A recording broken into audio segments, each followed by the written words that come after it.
குட்டியுடன் காட்டு யானைகள் முகாமிட்டுள்ளதால் கிராம மக்கள் அச்சமடைந்துள்ளனர். மலைசிகரத்தில் முகாமிட்டுள்ள காட்டு யானையால் பாதுகாப்பு கருதி சுற்றுலா பணிகளுக்கு தடை விதிக்கப்பட்டுள்ளது. வனவிலங்குகள் தண்ணீர் மற்றும் உணவை தேடி அவ்வப்போது வனப்பகுதியை விட்டு வெளியேறி குடியிருப்புகள் நுழைந்து வருகிறது.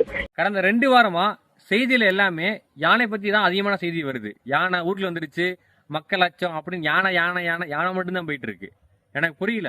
காடை ஃபுல்லா அழிச்சு ஒன்னு எஸ்டேட் ஆக்குறோம், அப்படி இல்லை அப்படின்னா நாடா மாத்திட்டு இருக்கோம். யானை போற வலச பாதையை மறிச்சு ஒன்னு பில்டிங் கட்டுறோம், அப்படி இல்லை ஹைவேஸ் போடுறோம். இப்ப கோடைக்காலம், வறட்சி காலம் வேற. நம்ம ஈஸியா ஏசியை போட்டு வீட்டுக்குள்ள உட்காந்துக்கிறோம். போதாதுறைக்கு போர் போட்டு தண்ணி ஃபுல்லா உறிஞ்சிடுறோம். யானைக்கு தண்ணி சோர்ஸ் எங்கிருந்து வருது அப்படின்னா ஆறு மூலமா தான் வரும்.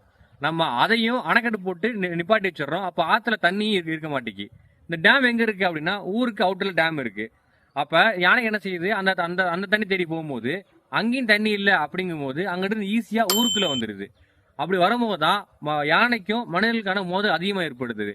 இது போதாத வரைக்கு ஆளாளுக்கு வெடியை போட்டு யானையை பயமுறுத்தி வச்சிடுறாங்க. அதனால அது மனிதனை பார்த்தாலே ஈஸியா போய் அடிச்சு அந்த இடத்துல ஒரு பெரிய மோதலே உருவாகுது.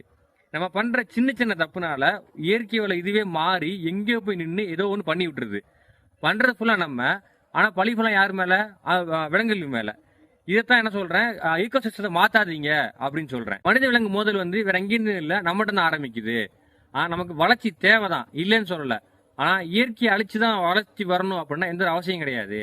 நீரின்று அமையாது உலகம் சொல்லுவாங்க. அதே மாதிரி இயற்கையின்றி அமையாது மனிதர்களின் உலகம். அதனால முடிஞ்ச அளவு இருக்கிற இயற்கையை பாதுகாக்க முயற்சி செய்வோம்.